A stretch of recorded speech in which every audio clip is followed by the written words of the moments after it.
All right. Hey, everyone. It's our Thursday training, and we're going to talk about a topic that has been the most asked for, I think the most needed, and maybe the thing that holds a lot of people back or in a limbo space from really seeing forward progress in their business, and it's how to close. So if we're looking at our businesses in the lens of sales, and which is what we do. I think some people shy away from that word, but we shouldn't. We need to embrace it. It is what we do. We are salespeople. And we are social sellers. And the way to move our businesses forward is be able to go through the sales funnel, through the sales flow, and get to the yes, get to the purchase, get to the repurchase, and keep going. But that one conversion piece of getting to that purchase can really be a sticking point for a lot of folks. And so we're going to break that down and demystify possibly, or just remind you of some of the key components of making that happen for yourself. And we'll just get started. Jace is going to kick us off and I'll share the screen. So go ahead, Jace. Okay. Can you guys hear me? I still have kind of a lost voice from Hawaii. It's fine. I can't see any of the, oh, there they are. Okay. So I'm going to talk about urgency. That was like a big topic. I actually got asked about this a couple of times on our trip this last week, but I just wanted to go through a couple different ways on how I personally create urgency in my sales process. I think a lot of it is energy, right? Like the energy that we bring to the conversation. I think the one that most people probably struggle with the most is the language that they use, like using decisive language, I think is really helpful with this. Leverage is my favorite thing to use in any sales situation. And then I also really, really love the takeaway sales approach, especially with people who are kind of dragging their feet.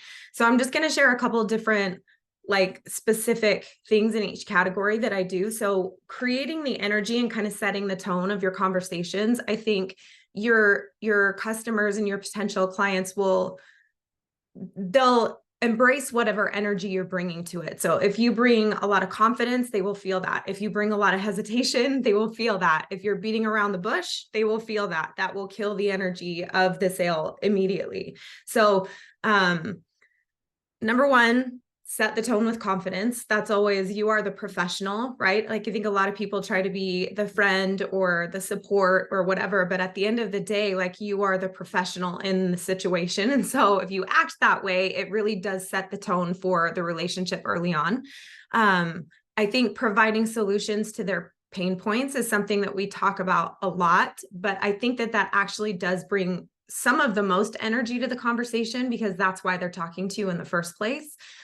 So if you really talk through that and then you set expectations with the product, whatever product you're selling with them, based around those pain points, that can really create some of that urgency for the person.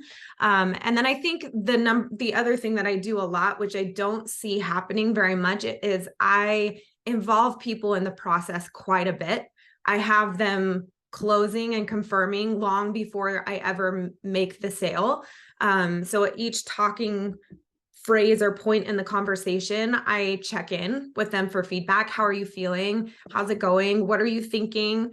So that we can kind of hash out the objections as we go rather than, just focusing on getting out what I want to say and then hashing out what they need at the end. I try to make sure my focus stays on them. So those are just a couple ways that I create that energy right out of the gate. The decisive language, I think, is really key. This is something that I think anybody can learn and anybody can adopt quickly, especially when you're feeling stuck or stagnant in a conversation, or if you feel like someone's ghosting you or you have to go back to them a lot, or you just, as the sales rep, just aren't understanding where your client is at in the sales process. Like that's one thing that I think intuitively we need to just kind of be on top of, is understanding where the person that we're talking to is at. So one of the questions that I like to ask is that very directly, tell me where you're at in this process. Let's see if we can take some action. That's a very decisive, energetic way of moving the conversation forward and saying, hey, we've talked about this a lot. Like, it's time to take action now. I think another one is, are you wanting to decide on this quickly and get going? Or are you in no rush? I think really just calling it out and setting an expectation for yourself is what relieves some of that icky pressure that people are so afraid of having.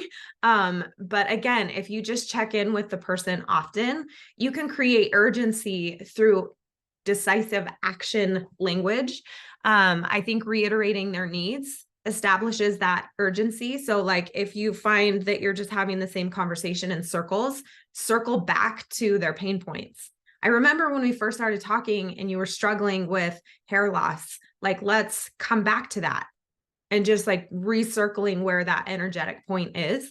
And then one thing that I loved, one of my advocates in Hawaii was saying the way that she really closes and builds that excitement is she'll say things like, let's get your hair growing, or let's get you feeling better. Let's get that skin glowing. Whatever their pain point was, she just reiterates that, like, at the point of the sale itself. And I think that that also creates some great urgency. And then leverage is my favorite thing. I use leverage a lot to close. Here's a few different ways you can do it with hue and gray specifically that I've found work. One is you can give a gift card. We give them all the time. Put expiration dates on them. That gives you leverage. That gives you the ability to come back and be like, hey, this expires on the 30th.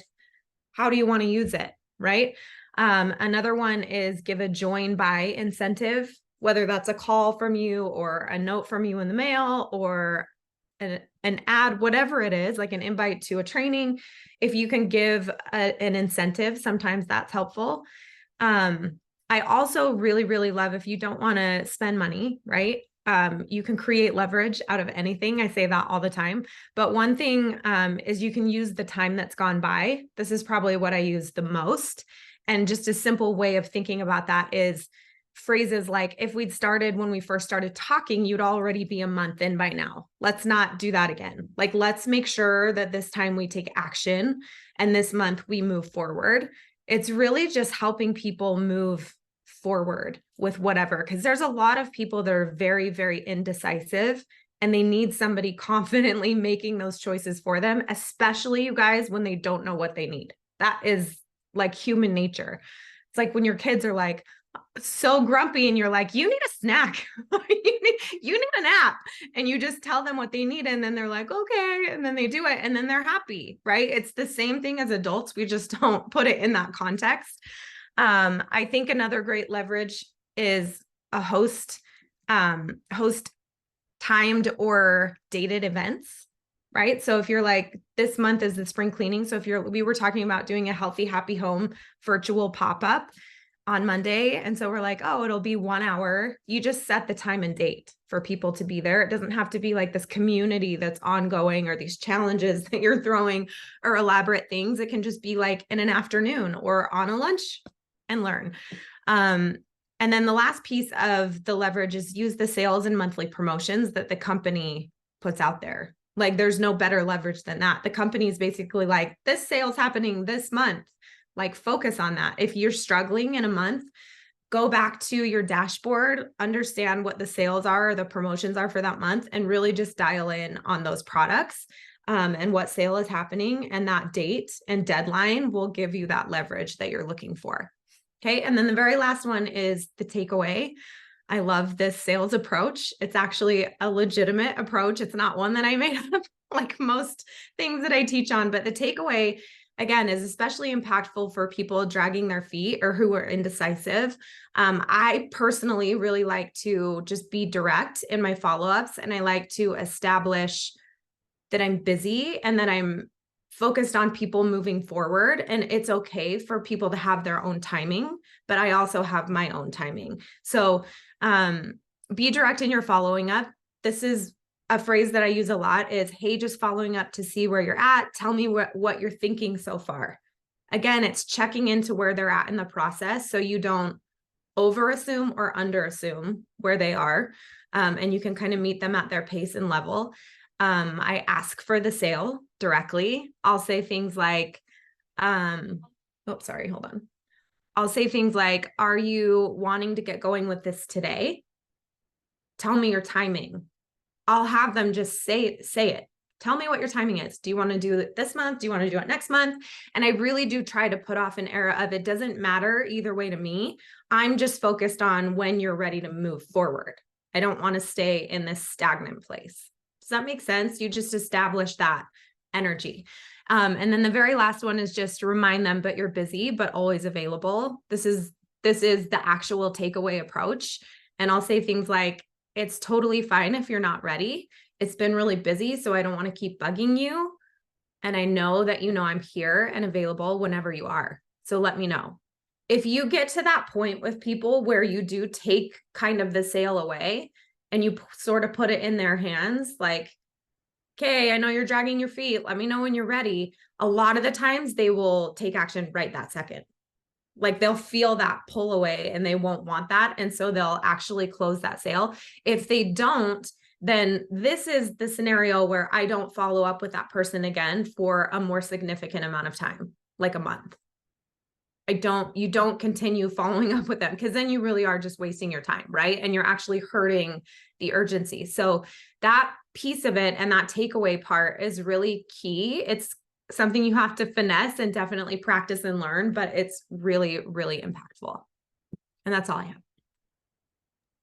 That was so great. Does anyone have questions for Jace before we move on?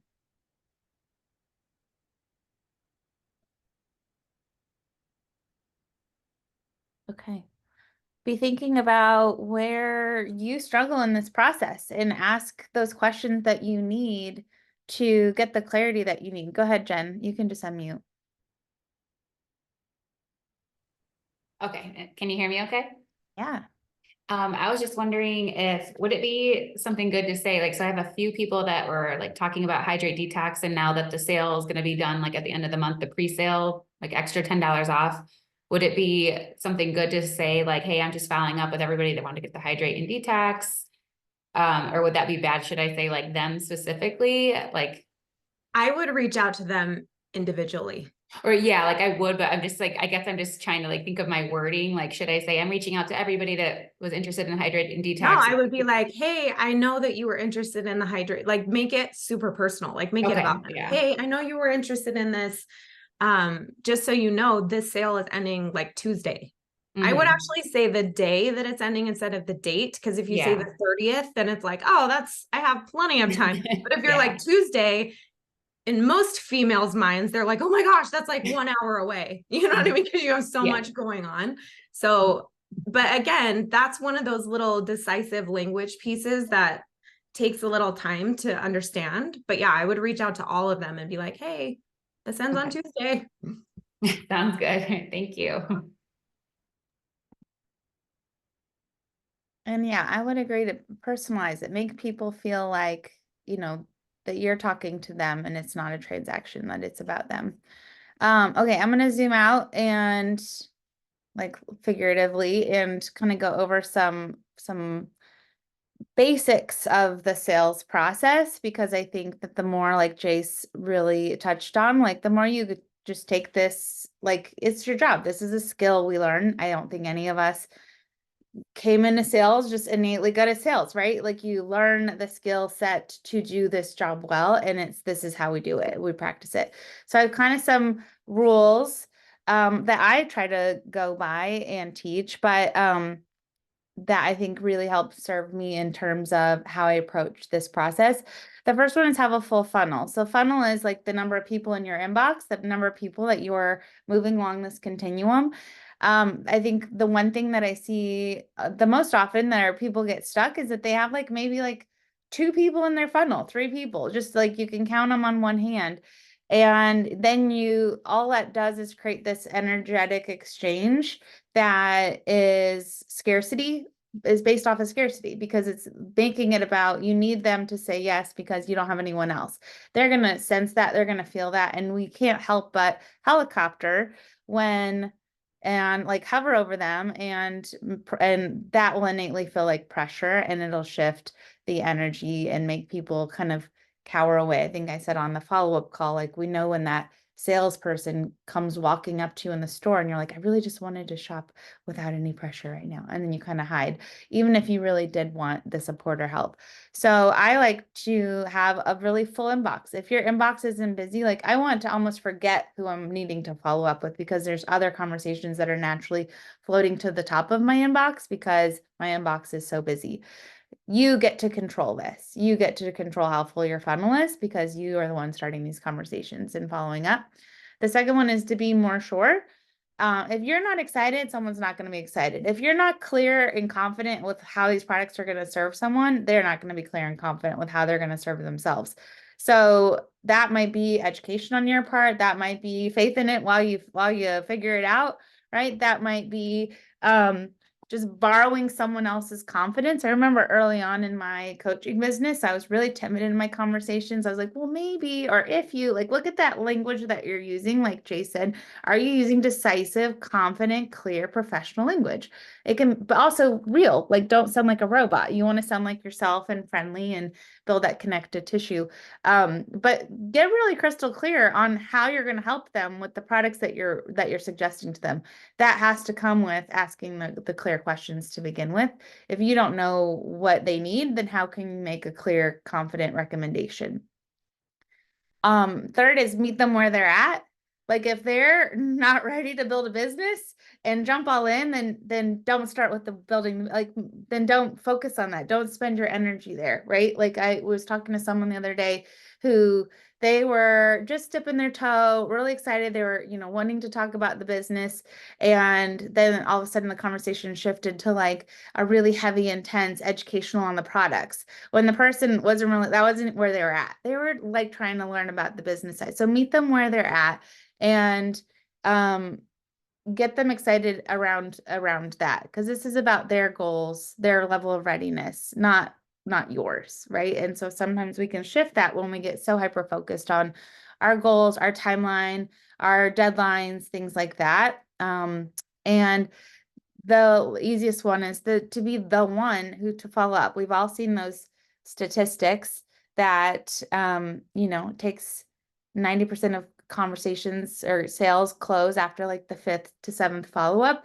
We're the one who decides like how many times we're going to follow up. So be the one to follow up. Know that this is a process, meaning that it takes patience, it takes time. You're not going to harvest those crops the day you plant them. So it takes nurturing. And sometimes you can close something pretty fast and sometimes it takes a little while.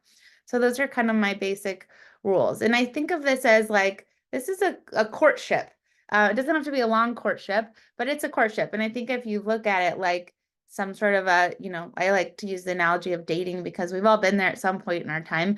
And I'm sure we've all dated the person that's like, kind of like freaking us out from day one because they're coming in super hot and there's lots of pressure. And then there's also the one that's going to string you along for 10 years. So we want to find that perfect cadence of building that relationship as we go. So I think the first step that we can never, ever, ever skip, because this is the connective tissue that you can use to follow up with and use decisive language and offer leverage, is establish their interest point, which is also their pain point. I like to simply ask before any conversation starts is like, what caught your attention? Whether they commented on a post or they showed up in my inbox, I want to know what triggered that hello, that connection, that comment, those words. What resonated with what I said, what caught their interest. Because that's usually they'll lead with, well, I've really been struggling with my hair. It looked really dull and it's been breaking. And you were talking exactly about what I was looking for. Or I'm really burnt out and disenchanted with my job. I'm really struggling with feeling aligned, right? What is their pain point? Because you have to build off of that. I tell people I can tell 20 different stories about this business. I can tell 20 different stories about these products, but those are the story that matters is the one that connects with them, right? The one that matters to what they're struggling with. And I build off of that, but you don't know what that is until you pull it out of them. That might mean asking questions, follow-up questions, and active listening. So making sure you're hearing what they're saying. So the next step is, I hear you saying that you're burnt out with your job. What does an average day look like for you? What would a dream job look like for you? What sounds attractive about what I do, right? You want to keep asking those reflective and make sure you're hearing what they're saying, and using those active listening skills. I like to use feel, felt, found a lot. And you're gonna hear me say it in a million trainings, but because it's so simple and it works so powerfully. I understand how you feel, or I hear how you feel.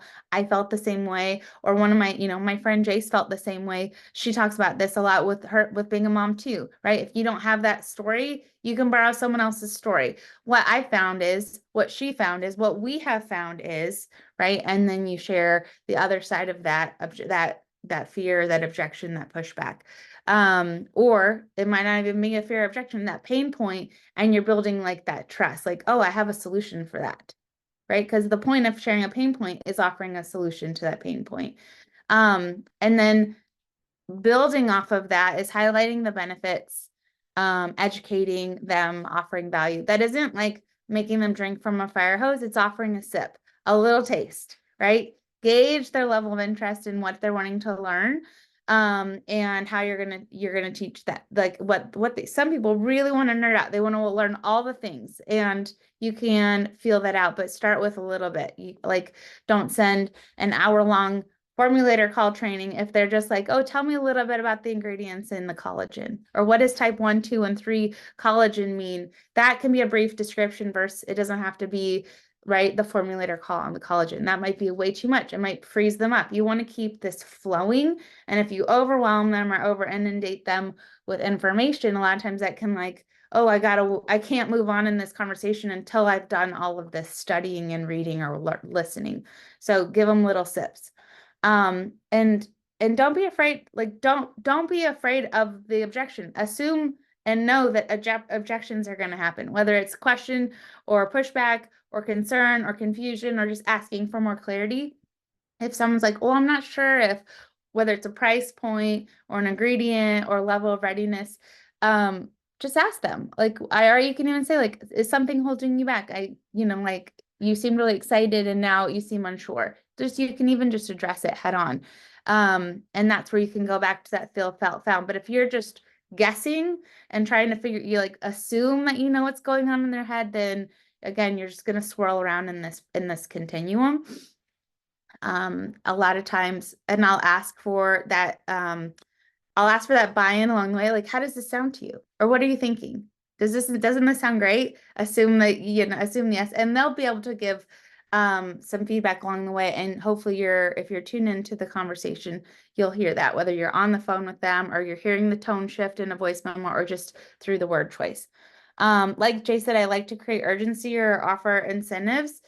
Hugh and Grace does the perfect job of that. We don't even have to create a lot of things because there are promos, there are deals, there are deadlines on the sales that they offer every month. But you can also create that in any day or time, like Jace mentioned. So I won't repeat that, but I like to say, like, I like to funnel them to something, whether it's a start date of something, or whether it's an experience, whether it's a pop-up or an event. I'm not running challenge groups anymore, but I do want to, like, build community around experiences and time together. So it might be like, oh, I'm going to be pulling together a group of women that are going to do, spring, doing a spring cleaning group, spring cleaning together, or like the sleep study or something like that. And then assume the sale, assume that they're going to say yes. That's the best energy exchange that you can offer. And like what's called like a trial close in sales is like, this sounds perfectly aligned for you. When would you like to start? I can get you going today. And that is similar to Jace's share in that decisive language, or just making sure that they're, reading the room there.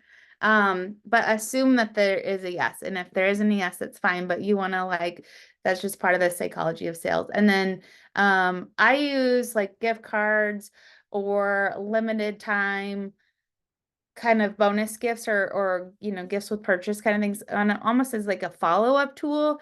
But they can be used in that initial ask for the sale as well. Sometimes I'll save it because a lot of times it'll gauge the level of readiness if they're like, not taking action right away. I wanted to share with you a couple examples of like what asking for the sale really could look like. Um, it's it's just is exactly what it is. A lot of times we like just wait for them to be like, so is there a link or something? But if your hands are on the steering wheel, you're steering. Okay. So like based on our conversation, it sounds like you're really ready to embrace non-toxic swaps in your home and in your life routine. I know our cleaning spray and reusable towels are just what you need to kind of reiterate. It's like it's called a value proposition, but you're reiterating what you're offering, what you can give them, and what it'll do for them.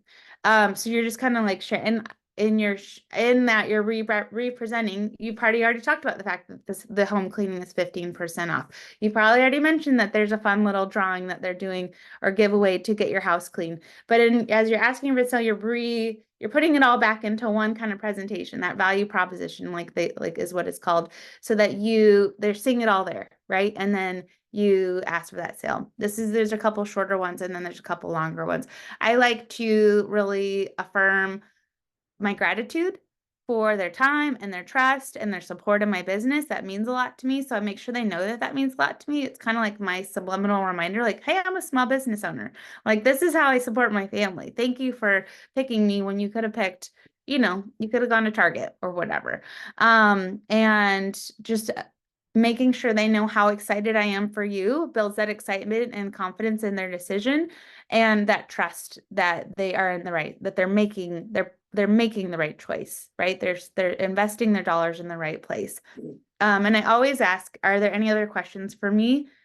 Because that's again that I'm asking for the objections. I'm asking for any lack of clarity they have, because if I don't ask and they have them, which they usually do, then they just go quiet. That's when they ghost. So if I'm just naming the elephant in the room, then they're going to be more likely to just be candid with me, correct?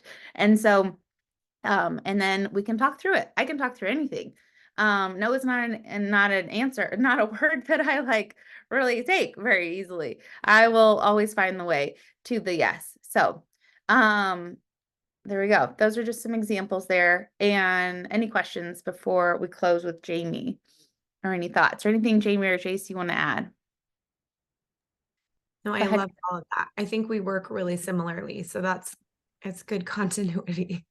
But I do love one thing that you said about meeting people where they're at, because I do think when you push your own agenda, like if somebody's like, oh my gosh, I want, like, let's say the new Glow and Grow or whatever, that's 200 and whatever dollars. And in your mind as the advocate, you're like, oh, they could become an advocate and sign up for 25% off, when that's not even in the realm of their thinking. They just want the product. Like, just stick with what you're doing. And like, if things pop up that make sense, like Jamie said, her conversation went like a completely different direction into ingredients and all that stuff. Like, go with the flow, but keep it focused and don't push a different agenda, because that's when people start to be like, what's happening here? And then they like get lost. I loved that. 100%. And then they're gonna get like, yeah, they get lost in the sauce, and that's when they just like, I don't love the word overwhelmed, but let's get real. We've all been overwhelmed. We all get overwhelmed. And if all of a sudden these choices become too muddled, or if someone's like really focused on cost and really focused on savings, and then that might be the way to start. Then you're like, okay, this is the way to save the most money, right? But let them guide you there. Yeah. Well, it's like you were saying, I'm on a blind date with this guy, and now he's talking about marrying me. I'm out. Yeah. You're like, I think my dog just called and needs me home right now. So, Peace out. yeah. Jen, did you have a question? Yeah, I was just wondering about the whole if you offer them a gift card thing and like you say, but it expires tomorrow, like is there a way? I would just be so nervous if there was a way for them to be like, oh, that doesn't expire for like a year. So why are you saying that? I would just be I don't know, can they see that if you give them a little code for Nope, you cannot see that. And okay. you can say like you don't even have to say it expires. I'll say it's good for 24 hours because Okay. I'm offering it to them for 24 hours. Otherwise, I'm giving it That to sounds someone good. else. Well, And and then that's a normal thing. People see that, like, this code expires like in 24 hours if you don't use it or whatever it is. Yeah. Okay. But I think it's important to be able to like refurbish and like those gift cards, like if people don't use them, Yeah. right? Because if you just let them sit there and then that person never uses it, they'll just sit in your dashboard forever. So Yeah. I think everybody should be doing that, no matter what. Yep, 100%. Always put a timeline on that because there was a lot that I had sitting there and I finally was like, well, I did this wrong. And then if they do end up using the link, or checking it out, later and the gift card is gone, then they might be like, well, I'm snoozed, I lose. I'm gonna buy a news, or they'll pop back up into your inbox. You can decide if you want to offer them another one. Yeah. Thank you. Great questions. Okay, let's close this out with James. All right, so I feel like we covered a lot of messaging tips, but for me, and I put find your strengths because this was something that in the beginning, 12 years into, selling made me very nervous, but I know now where I close best is on the phone or in person. If I can talk to somebody, I can convey so much excitement that I close every sale by the time we get off the phone, we're done. So I think these are fantastic examples, but also examine yourself and what kind of time you have. So for me, like I know I'm in the car, like on the weeks with my kids, I'm going to be in the car for the next 2.5 hours doing different pickups. I try and schedule calls. So I'll reach out to somebody if we've been going back and forth on Messenger and say, hey, do you have any time between say 2 and 4? I'm going to be in the car the whole time to just get on the phone with me for 10 minutes. And I always give a length of time so they don't think, oh, I don't have an hour to chat with this girl. I'm like, okay, do you have 10 minutes? Let's go through every question and let's just get on the phone and hammer out everything like that. So that's one big tip is find your strengths. I know mine is closing in person, going to coffee, getting friends over to sit in my kitchen so I have their undivided attention. That's where I close best. So phone, if it's maybe a voice memo, I personally like voice memos so much better than writing something out because I know myself, if I see a long message, I'm probably not going to read it, or I'll tell myself to come back and read it later and then I forget. But if I see a voice memo as I'm walking around or I get in the car, I'll play that voice memo because I'm all over the place all day long. Now I'm going to say stay organized, and I'm going to show you my organization system, and you're going to go, that's not very organized. But okay, so this is it. And it's in order from day one, and everything is listed like at the top here, people who watched my stories, people who reach out to from posts, blah, blah, blah. I carry this packet, it keeps getting thicker. I take this with me everywhere. Everywhere. It goes right in my planner. This goes everywhere with me. Because if I put something on an Excel spreadsheet, this is just my brain, I'm never going to check it. Or my computer's going to die. Or like in Hawaii, I forgot my computer, but I had my list. Like I literally take this everywhere. When I go into bed at night, I sit it right next to my bedstand table and I'll check people off. Like I was just going through and checking off people that have actually purchased. So this is who I'm going to reach out to today because I know this first page, these are the people that were interested 4 months ago when I did my very first post. And I know like, oh, wow, I've got this great sale. I need to reach back out and make sure I hit back, get back with all these people. So that for me is you have to have somewhere and keep your brain organized. That's how my brain stays organized. At the top of each sheet is why I wanted to reach out to them. Also, so now that you're messaging these people, it's very, very important that you're also showing up in your stories, talking about the stuff that you talk to them about and in your posts. Because then they're going to keep seeing it. So a lot of people, maybe they've kind of ghosted me on Messenger, but I see them still watching the information that I'm putting on my stories every day. So I know they're still watching. I know they're still interested. And I make sure that I go to their page and I engage with them as well so that they're going to keep seeing my stuff. So that's very important. And the last thing I wanted to say is when we're building residual income and repeat business, once we close that sale, don't be like, oh, I'm so excited and never talk to them again. So last week or a couple weeks ago, I went through my entire customer list and I reached out to every single person who's ever purchased. And I said, hey, I haven't heard from you. How are you loving the products? What was your experience? Any other things you're interested in adding to it? And, one person said, oh, I didn't love the taste. If I hadn't followed up, I wouldn't have been like, oh, well, why don't you try sparkling water? Why don't you try a little packet of True Lime with it? Let's figure something out because it's a very, very important piece of your day for your health. I was talking about hydrate detox because I believe, unequivocally, every person needs to be drinking that in the morning. So again, I reiterated, I know you didn't love the taste, but it's very, very important for your gut health, for your hydration, all these things. Also, when you do this, they'll say, "Oh, I saw you talk about collagen." And I'm like, "Oh my God, these are the benefits. Let's add this into your next order." So you're following up, you're seeing how they feel, and then you're suggesting additional products once they have faith in our company and in the first product that they tried. So don't forget that piece. Because you really like we thrive on this residual business. If we had to start from scratch every single month, we want these people to keep going. And for me, that's how I find my future advocates. If they're like, I cannot, because a lot of times they won't reach out, but when I reach out, they go, I cannot live without this product. I'm like, oh my God, I'm so happy, tell me. But if I hadn't asked, like a good girlfriend down the street reached out to her last week, hey, I haven't heard from you, how is this helping your leaky gut syndrome? She's like, oh my gosh, I've been meaning to tell you, it has completely gone away. Like my bathroom habits are normal. I would not have known that. That made me really happy and have so much faith in that. And now I can share that in my stories too. I wouldn't have known that, because people get busy in their life. They might love it. They're not going to reach out to tell us. So that's the last thing, is find your strengths. And once you close, don't forget to keep checking back with them.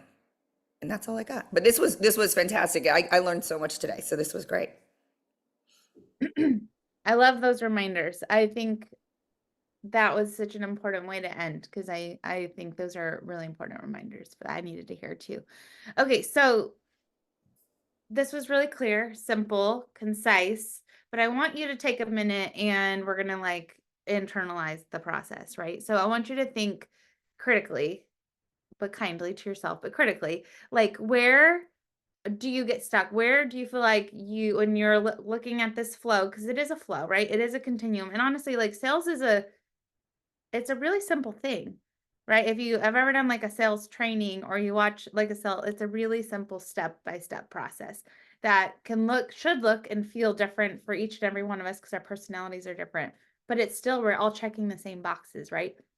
So which boxes do you skip? Which boxes do you miss? Which boxes are you getting stuck on now that you kind of saw it all presented? Share here, share out loud. Let's talk through this. And is there any questions that we need to dig into real fast to be able to move you through those? You can put in the chat, or you can just unmute really fast.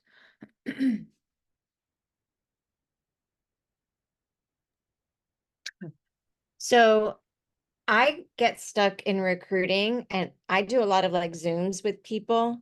And man, I think these people are ready to sign, they're like, send me your link. I'll do it when we hop off. And then I don't hear from them. And it's that fine line of, like you said, following up versus bugging. So I think for me, that's where I get caught up in the ghosting part. Okay. Do you think asking that level of readiness question that Jace kind of mentioned would be a helpful step? I do. Okay. Yeah. I also think that if you're on Zoom, I mean, with recruiting, it's different than selling a product. You're selling the business, but it does take a little bit more time. You want it to take a little bit more time, right? You want people, because in my mind, you want them to really take this business seriously. If they were just to impulse sign up that after the first conversation, they probably haven't thought it all through or thought about how this is going to fit in their life or how they're going to treat this like a business. And I find that those people don't necessarily take action right away, or if ever.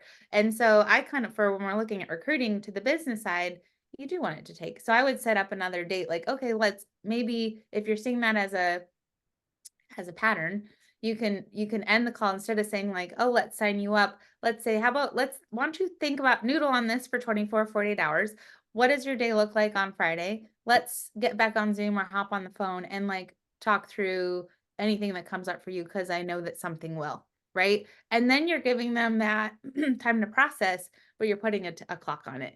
And then in that Zoom or in any Zoom, you could always be actually, let's just sign you up right now. Does this sound great? Are you ready? Then you've got them as a captive audience. You can always walk them through the enrollment on a screen share, right? You can just have them feed you the information and enroll them right there and then for them with them. Love Same it. with Jamie's technique of going to coffee or something, bring your iPad, bring your laptop, you can have them sign up right there too. I think that's something that I forget to do sometimes, but it's definitely something, especially if we're seeing our own patterns, then we just build the scaffolding to fix that pattern, because it's definitely something maybe in the person we're attracting or in just our flow. Thank you. Okay, who else? Rita, where do you feel like you get which boxes do you miss, get stuck on, or skip? To be honest, I hopped on late here because I had school drop off.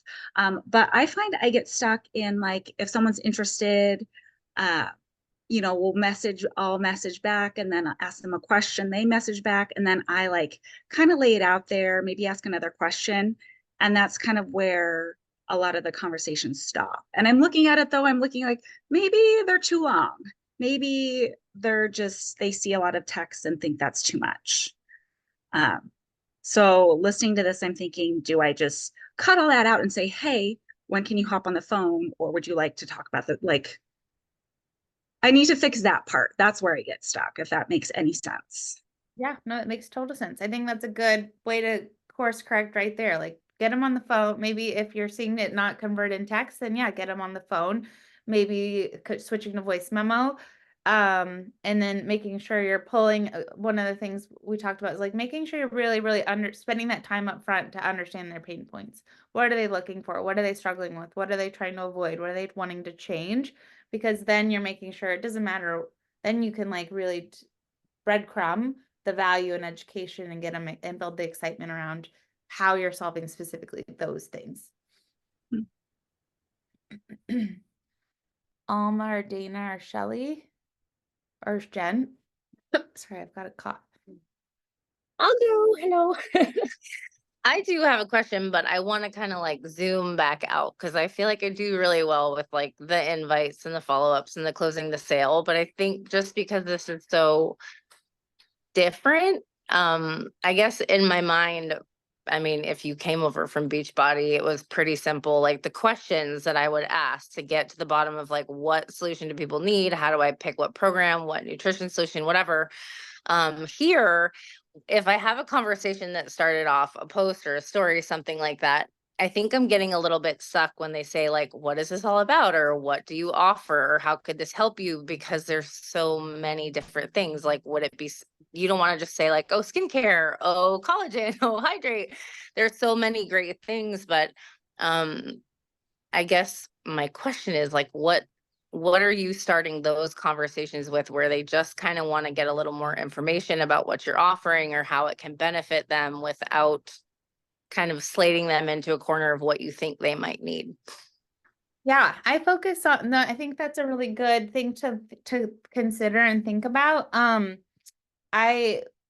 I'll use my personal story a lot of times in that and be like, well, I was really realizing, right, that like the products I was using, I was learning more and more about hormone health, and I will like kind of use Hugh and Grace's story and mine intertwined, and I'll just share kind of my evolution of how I found Hugh and Grace in a nutshell, in terms of like, finding like wanting to have a brand I could trust, wanting to be mindful of my hormone health and the toxin load because of how I was feeling and the struggles I was finding, why it was really important to me as I was aging, right? And so really bringing them into where I'm at, especially with someone that I worked with at Beachbody, like helping them, kind of bringing them up to speed, how I've evolved, because they probably evolved too. And that's just a couple sentences.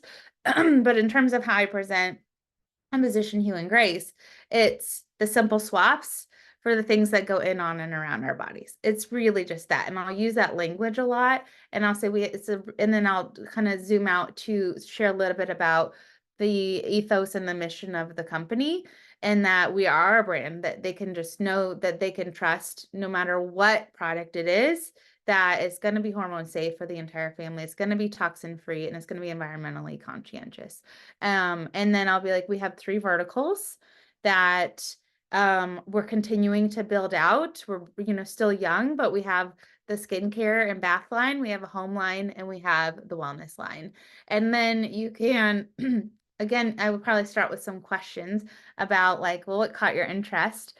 Or have you learned, what do you know about endocrine disrupting chemicals? Or what do you know about toxins in our products? Is that something that you like that you have learned about or are interested in learning about?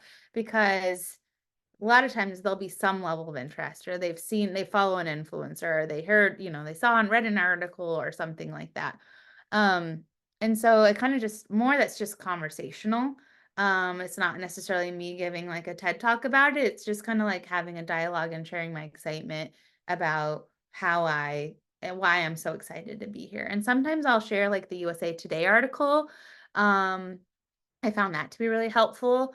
Or that short little YouTube clip from Ben and Sarah that kind of shares a quick little, I mean, that's like 3 minutes long.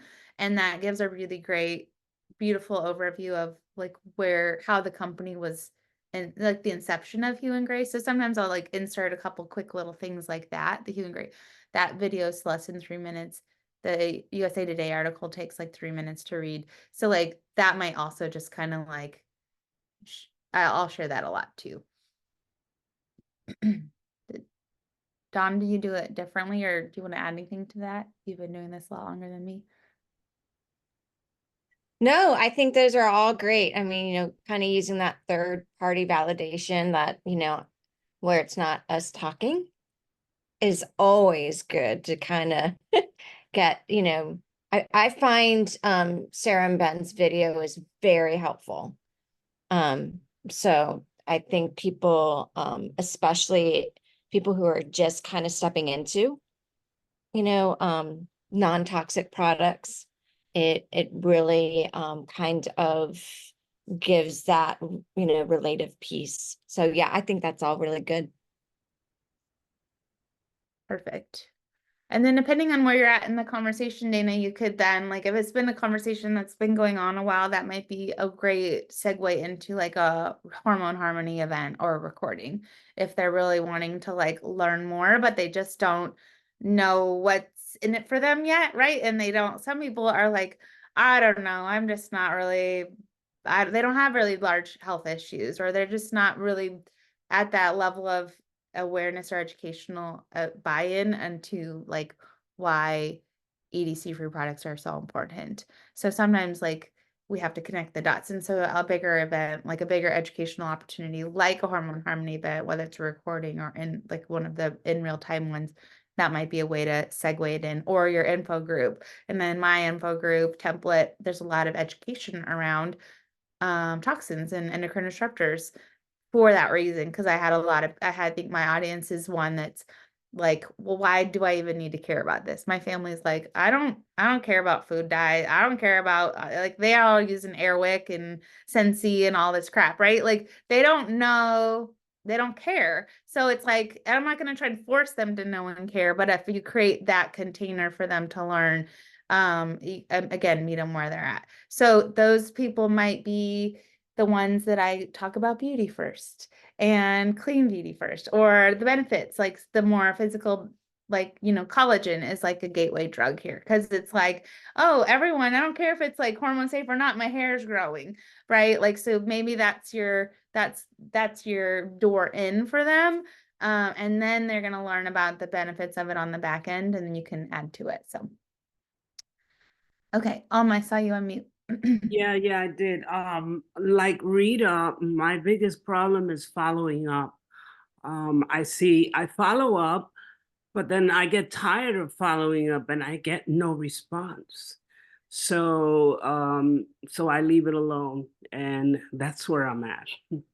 What do I do next? But yeah, maybe sending a voicemail might work. Like I have somebody that asked me for information on collagen when I first started in February, and she still hasn't bought it. And I have followed up with her, so I really don't know how to approach her anymore. I don't know, and this is just one of the people that I'm talking about that Yeah. ask for information and then they never follow through. Yeah, you're gonna have, for every 30 people that ask for information, one will buy. That's just the numbers, right? Over time, as you get more social proof and confidence, and like sometimes in a little stronger and confident in your skill set, that might go down to 20 to 1. Or, but it's always going to be like, I have probably 50 people that I could name off the top of my head that since in the last 6 months have asked for, like, I've spent a lot of time talking to, and then they just haven't bought. That's just how it goes. You can, um, and it can be frustrating for sure. But they're just not ready yet, or maybe this isn't a fit for them, or they just need more time, right? And or they just don't know what's in it for them, and rather than following up, are you ready to buy yet?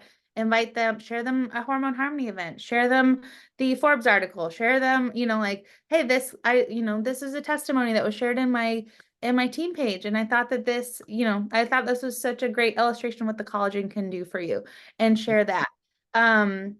But also, if you go back to the recording, I know you came on a little late, but Jace did a really great job at the beginning, really setting expectations in a conversation, and establishing their level of readiness, because some people are just going to kick tires. They're not really actually in a rush to buy anything. They're just curious, right? And so if you're expecting them to buy and they're just kicking tires because they're curious and they wanted to ask some questions, then you guys are never going to be on the same page, and then that's going to always have a place of frustration. So the clearest kind, as Brene says. So it just might be getting some clarity there. And I always think getting on the phone or Zoom is great. A lot of people, I would say, Dawn, some people get really freaked out by the idea of a Zoom. So which, as I know so I always offer like multiple ways to connect. But I think a conversation on the phone, and then that buy-in and that level of readiness like, how does it sounding to you? Like, would this be something that it would be interested? Would you love, like, how would it feel? What would it mean to you to feel like this or to have these benefits? And like getting that buy-in as you're going through the conversation. Notice next time you're buying things, like, and you're feeling like compelled to buy, like, what are the sales tactics that are being used that are working on you, and then go practice them. There are really good salespeople out there. I'm like, oh, I wasn't even gonna buy this, how am I here at the checkout screen? Like, what did you just do to me? Like, go notice what happened to you in that process, because those are the skills you want to master and hone, right? I think the book How to Win Friends and Influence People was a really good one for me early on in this like written exchange of sales. It's not necessarily a sales book, but it really helped me get confident in that conversation piece. What's the name again? How to Win Friends and Influence People. It's by Dale Carnegie. It's a very old book. He talks about Oh, sending yeah. but there's a How to Win Friends and Influence People in the Digital Age that I think is like a modern, updated version. But I think that helps me a lot. And I actually have a book that I bought that I looked at. I haven't read cover to cover, but it's The Perfect Close. And this one has just, again, like anytime I'm wanting to get better in an area, I go look at the experts in that area and I see what they have to teach me, right? You can even like ask Chat GPT to teach you things about, like, you can be like, Chat GPT, could you please tell me how to, I want to be good at sales. What do I need to know? And can you give me a script here? I'm talking to a 50-year-old woman. Is there something I need to know? Or how do I handle objections? Or how do I give a sense of, you can literally like ask GPT to tell you how to do all of these things. But this is another book that I have pulled little nuggets out of too, but really there's so many. It's not like the point isn't that this is the book you need. It's just go decide you're going to be a master in this area, and then go learn all the things. There's so many. You can just YouTube how to be a great salesperson and see what pops up for you, or how to be a great social seller, sales tips, things like that. But this training was really meant to be a really great, clear, you missed it at the beginning, but Facebook won't let me Zoom into the group anymore, live stream.